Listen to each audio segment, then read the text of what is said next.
Pues bueno, gracias por invitarme al festival. Y como os decía, hay 20.000 especies de abejas en el mundo, pero sin embargo, cuando buscamos en Google Imágenes la palabra abejas, nos sale únicamente una especie, la abeja de la miel, cosa que es un resultado muy poco representativo de la diversidad mundial de este grupo de organismos tan importante. De hecho, solo un 10% de estas 20.000 especies de abejas son sociales, y no solo encontramos a la abeja de la miel, sino por ejemplo también a los abejorros, a las especies del género Bombus. Estas son unas especies también sociales que viven en colonias mucho más simples, de alrededor de 50 obreras. También recolectan polen y néctar, pero no encontramos una miel como en las colmenas de las abejas, sino que encontramos un líquido muy poco viscoso y en mucha menos cantidad, porque estas colonias, a diferencia de las abejas de la miel, que son permanentes, solo duran un año. En otoño estas colonias colapsan, solo la reina sobrevive, que hiberna y a la temporada siguiente funda una nueva colonia. No solo están los abejorros, sino que, por ejemplo, en el continente americano encontramos a esta tribu de abejas, a la tribu Meliponini, las abejas sin aguijón,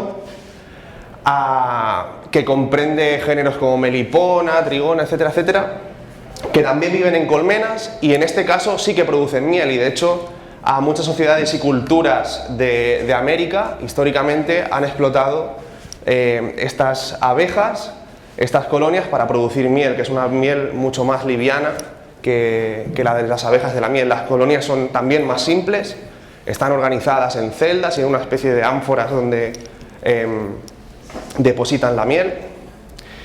Y aparte de las abejas sociales y las solitarias, que después hablaré de ellas, tenemos un 15% de esta diversidad de 20.000 especies de abejas mundial que son cleptoparásitas. ¿Esto qué significa?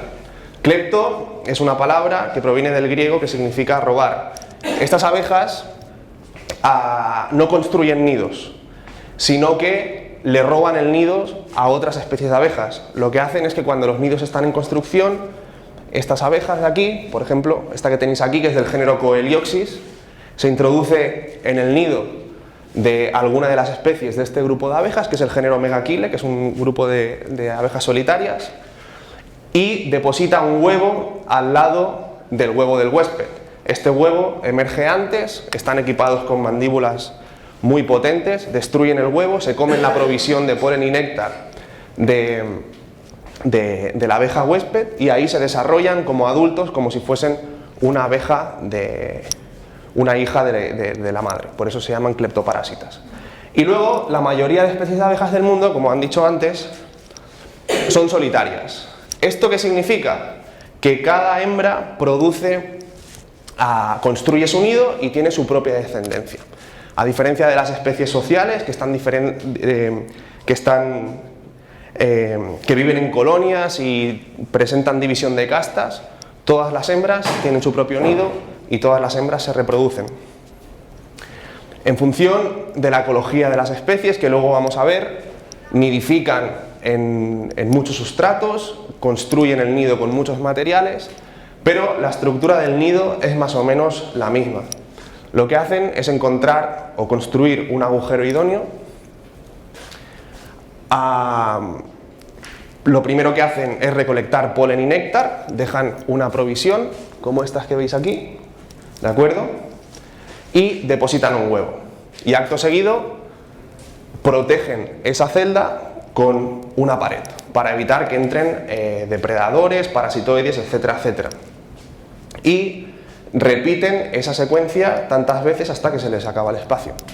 Esos huevos se desarrollarán y darán lugar a adultos que emergerán al cabo de un año, al cabo de 6 meses, etcétera, etcétera, dependiendo de las generaciones que tenga cada especie. ¿Me oís bien? ¿Sí? Vale, guay. Muy bien, pues desde el punto de vista ecológico nos encontramos 3 grandes grupos de abejas solitarias. El primer grupo es el de las abejas mineras. Aquí tenemos un género muy bien representado de estas abejas, que son las antóforas. Son abejas grandes, de vuelo frenético, Son de la misma familia que la abeja de la miel, son ápidos, y estas lo que hacen es excavar agujeros en la tierra, normalmente a ras de suelo o en taludes con una cierta pendiente. Acto seguido, lo que hacen es recubrir toda la galería de un material impermeable para evitar la humedad, la lluvia, etcétera, etcétera, y construyen sus celdas, como os he comentado antes. Dentro de este grupo de abejas mineras nos encontramos a la abeja más pequeña del mundo, que tiene distribución neártica, es decir, en América, es perdita mínima de la familia Andrenidae, que mide menos de 2 milímetros. Eso es muy poco, en comparación a la abeja más grande que vamos a ver después. Otro grupo ecológico de abejas solitarias es el de las abejas carpinteras, ¿de acuerdo? Esta abeja de aquí se llama Chilocopa violácea y es la abeja más grande que tenemos en Cataluña. Este tipo de abejas tienen unas mandíbulas muy potentes y se llaman abejas carpinteras porque lo que hacen es excavar su propio nido en materiales de madera, como troncos, ¿vale? Relativamente debilitados.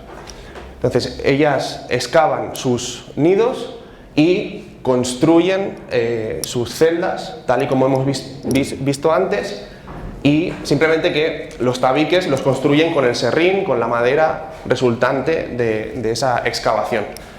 No solo hay abejas grandes, sino que hay también abejas pequeñas dentro de este grupo de abejas solitarias, que evidentemente no se van a poner a taladrar un tronco, pero sí que agujerean tallos de plantas herbáceas, fistulosos, que cuando se secan se quedan huecos.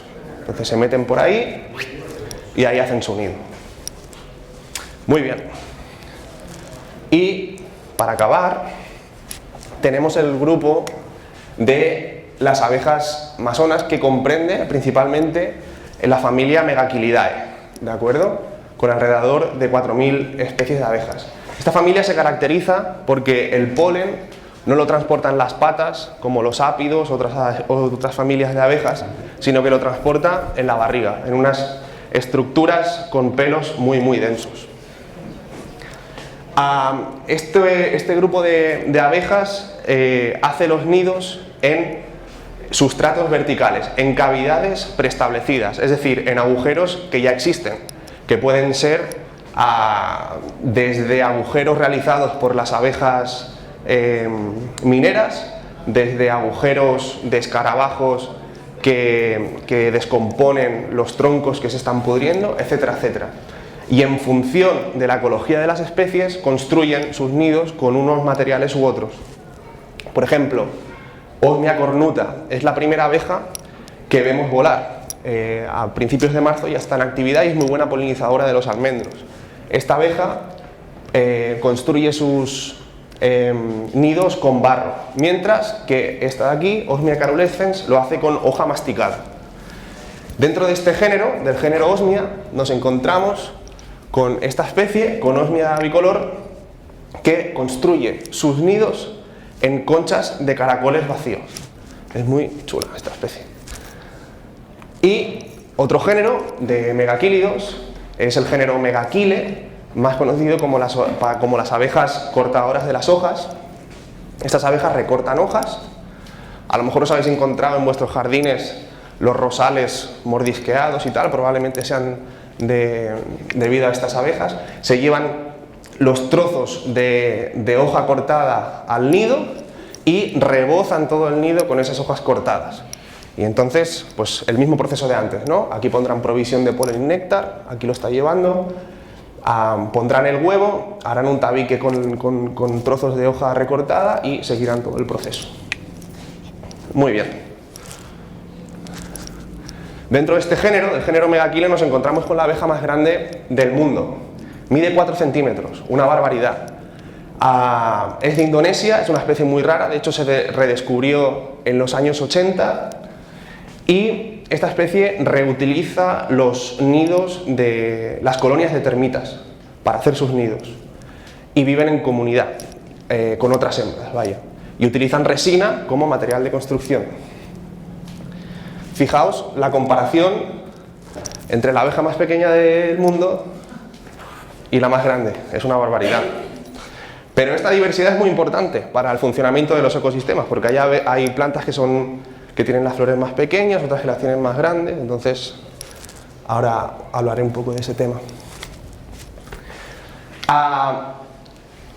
Las abejas y las plantas están íntimamente relacionadas, ¿vale? ¿Por qué? Porque las abejas dependen del polen y el néctar para tener descendencia y para sobrevivir y mantener su actividad.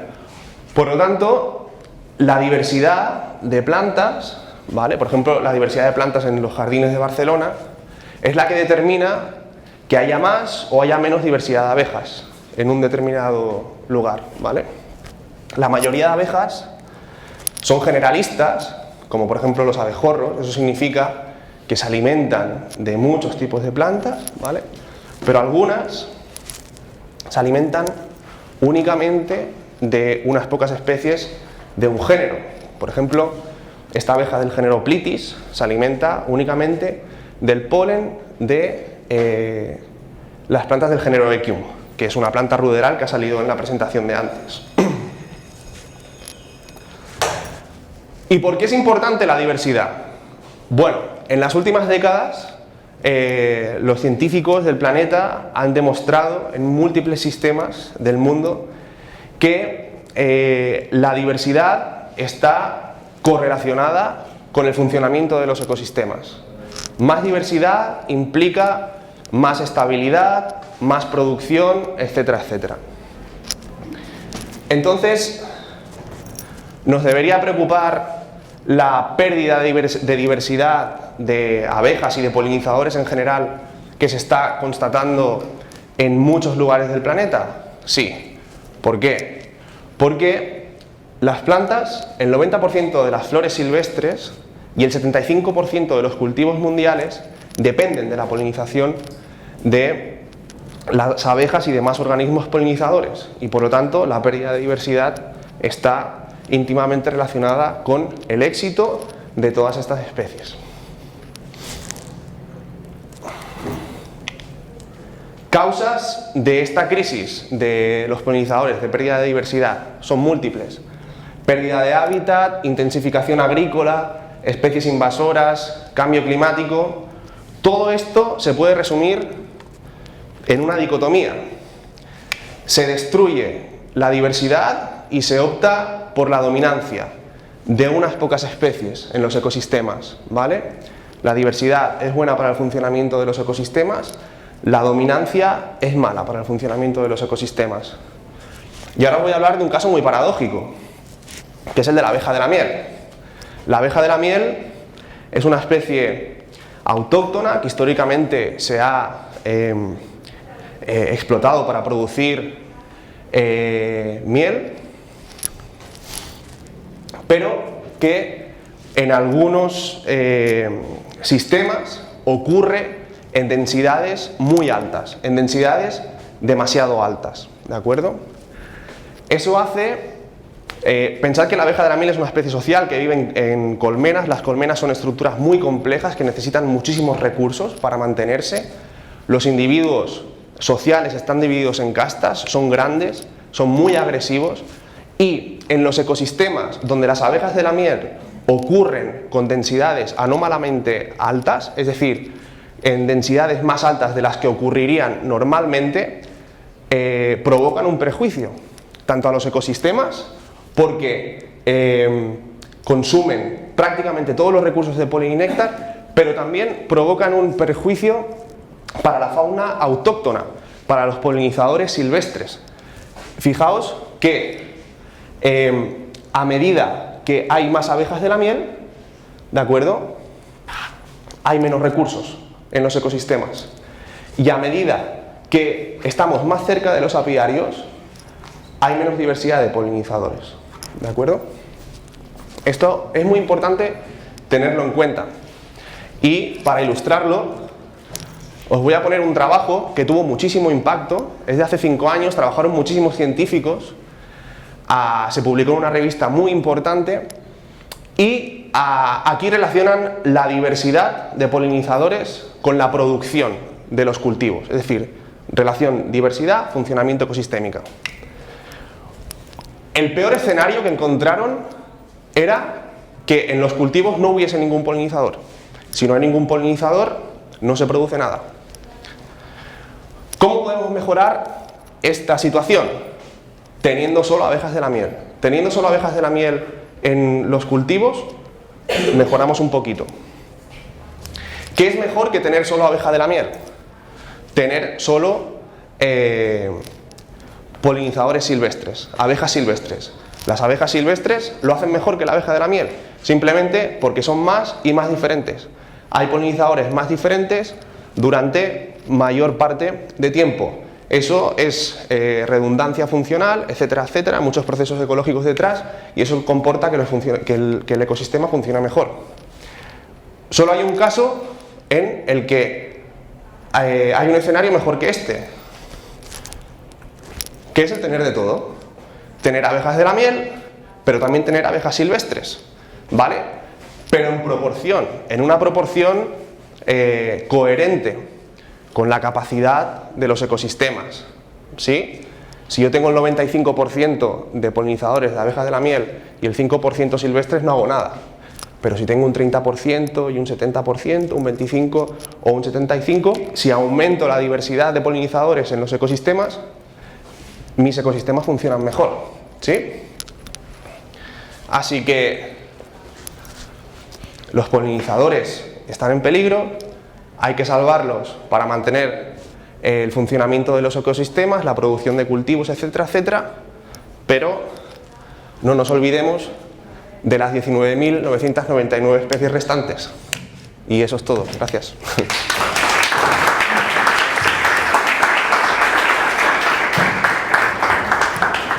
Muchas gracias, Carlos. Bueno, vemos que hay muchos tipos de abeja y que son más o igual de importantes que la abeja de la miel. ¿Alguien tiene alguna pregunta al respecto? Tengo una curiosidad.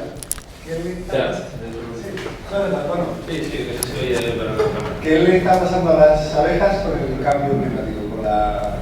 ¿Están desapareciendo de los... ¿Sabes por qué? Sí, o sea, el cambio climático, la principal causa es el aumento de las temperaturas, ¿de acuerdo? Entonces, las especies tienen unos rangos de distribución determinados por sus nichos ecológicos. Es decir, una especie puede ocurrir en un lugar si se cumplen una serie de condiciones ambientales, ¿de acuerdo? En el momento en que un lugar se calienta, hay especies que pueden ocuparlo, pero especies que son excluidas. Esto se ve muy bien en muchos estudios que se han hecho en montañas con especies vegetales, ¿de acuerdo? Con el incremento, imagínate que esto es la colina de una montaña, ¿vale? Con el incremento de la temperatura, las plantas están aumentando su cota altitudinal, ¿de acuerdo? Por lo tanto, esto eventualmente genera escenarios en los que antes había una mezcla de especies de plantas y ahora hay otros. Y eso se tienen que adaptar los polinizadores. Hay algunos que se adaptan y otros que no. Y esto, por ejemplo, se ve con el decalaje fenológico. La primavera se está adelantando, creo que a un ritmo de 2 días por década o algo así, no sé, una barbaridad. Entonces, los polinizadores y las plantas establecen una relación mutualista. Llevan millones de años interaccionando entre ellas, ¿de acuerdo? Entonces, si se adelanta la primavera y la planta empieza a florecer antes, pero el polinizador aún no está, se producen decalajes fenológicos y eso hace que interacciones que se daban antes ahora no se den. Y si las interacciones no se dan, el polinizador no puede comer, la planta no se poliniza y se provocan extinciones masivas. Esto son aproximaciones empíricas, de modelización numérica, etcétera, etcétera. Hay pocos casos que vean que hay un desajuste claro, porque normalmente también las plantas y los polinizadores sufren decalajes, pero del mismo orden, ¿no? Entonces al final se acaban encontrando, pero eso serían las principales causas, sí, sí, sí. Pues, muy bien, muchas gracias. vale, a vosotros.